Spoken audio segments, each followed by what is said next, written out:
Au programme aujourd'hui, Pratt & Whitney, c'est de la poudre dans les moteurs qui va probablement engendrer la vérification de 1200 moteurs GTF équipant les Airbus A320neo. French Bee, la compagnie aérienne française, lance une campagne de recrutement de ses futurs navigants techniques. Un Airbus A320 d'Ural Airlines s'est posé dans un champ en Russie et Lufthansa Cargo, qui transporte le plus gros moteur du monde, c'est maintenant sur la chaîne Aéro. Ce lundi 11 septembre, c'est une perte de 3,5 milliards de dollars que Pratt & Whitney a annoncé en raison de la présence de contaminants dans ses moteurs PW1100G, appelés aussi GTF, et équipant les A320neo. Préalablement, en juillet 2023, la firme américaine avait alors annoncé que de nombreux GTF allaient devoir subir une inspection anticipée à cause d'un défaut dans une poudre de métal servant à la fabrication des disques de turbine haute pression. La firme américaine précisait alors que ce problème n'occasionnait pas de danger immédiat, mais pouvait entraîner un risque d'usure précoce.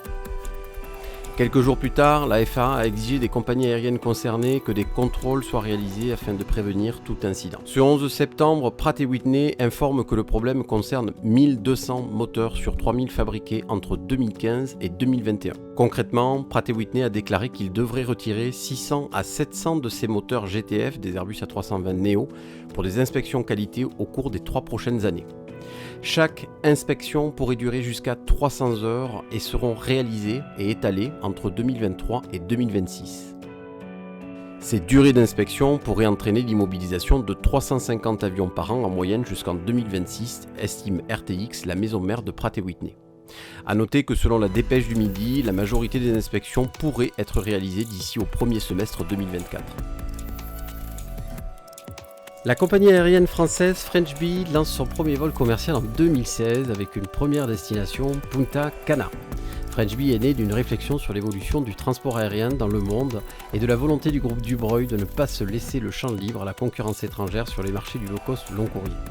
Depuis l'été 2017, French Bee a mis le cap sur l'océan Indien avec la Réunion. En 2018, la compagnie déploie ses ailes vers Tahiti via San Francisco et en juillet 2021, les premiers vols vers New York. Depuis avril 2022, ses ailes s'étendent également vers Los Angeles et depuis le 15 décembre 2022, elle renforce sa présence sur la côte est américaine avec le lancement d'une liaison directe entre Paris-Orly et Miami. C'est dans cette trajectoire que le journal de l'aviation annonce que French Bee lance un processus de recrutement de personnel navigant technique. Plusieurs dates sont prévues en septembre et octobre à Berlin, Lyon et Barcelone. Les pilotes de ligne qui souhaiteraient candidater devront répondre aux critères suivants: disposer d'un ATPL avec 1000 heures de vol sur avion CS-25, disposer d'un passeport de l'Union européenne ou d'un permis de travail, ainsi que d'un certificat classe 1 en cours de validité et d'un niveau d'anglais OACI 4 ou plus.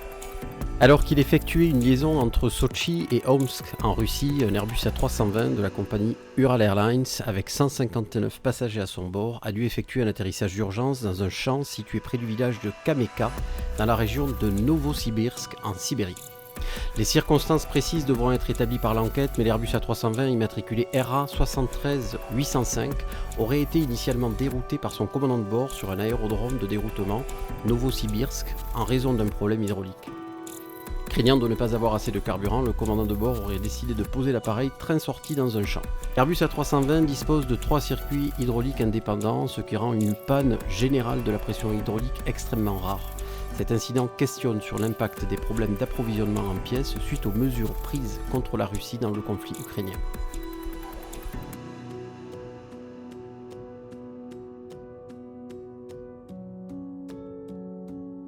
Les trackers de la sécurité civile étaient une version dérivée de l'appareil de lutte anti-sous-marine Grumman S-2 Tracker, construit à l'origine pour l'US Navy et dont le premier vol remonte à décembre 1952.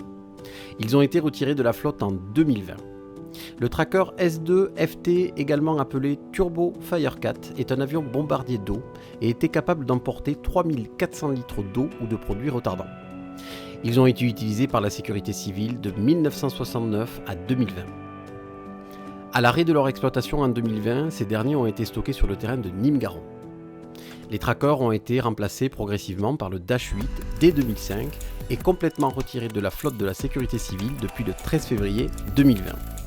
Le Dash 8 présente plusieurs avantages. Tout d'abord, il dispose d'un réservoir de 10 000 litres d'eau ou de produits retardants, soit 4 tonnes de plus que le Canadair. Il peut être rempli en 10 minutes sur l'un des 23 pélicandromes répartis sur l'Hexagone.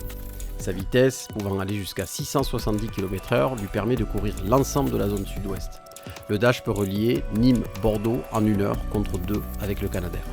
Enfin, 6 Dash ont la possibilité d'accueillir des passagers à leur bord, permettant de déployer rapidement matériel et soldats du feu.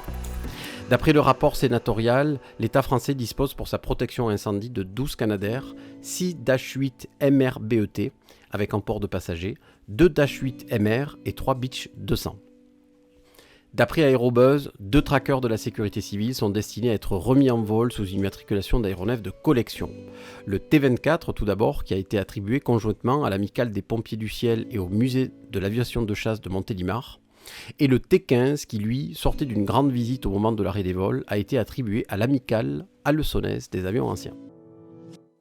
Début septembre, Lufthansa Cargo est devenue la première compagnie cargo à transporter à bord d'un Boeing 777 le plus gros moteur du monde, le Rolls-Royce Trent WXB, équipant les Airbus A350. Le premier test sur bande du Trent 1700-84 a eu lieu le 17 juin 2010 à Derby. Dérivé de la famille Trent, il est le premier à intégrer des disques Obagé monobloc dans son compresseur et une turbine IP à 2 étages. Il a été testé en vol sur 380 à l'automne 2011 et a reçu sa certification en février 2013. Rolls-Royce indique que le Trent WXB présente une consommation inférieure de 15% par rapport aux premières versions de Trent.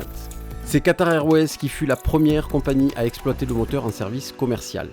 Pour le transporter, Rolls-Royce développe un nouveau support permettant de transporter cet énorme moteur et correspondant aux dimensions d'un avion cargo standard. Avec cette nouvelle méthode de transport, le 777 peut rapidement transporter ce moteur aux dimensions extraordinaires partout dans le monde en un temps record. Auparavant, ce moteur ne pouvait être transporté qu'à bord d'un Beluga, d'un Boeing C-17 ou d'un Antonov 124.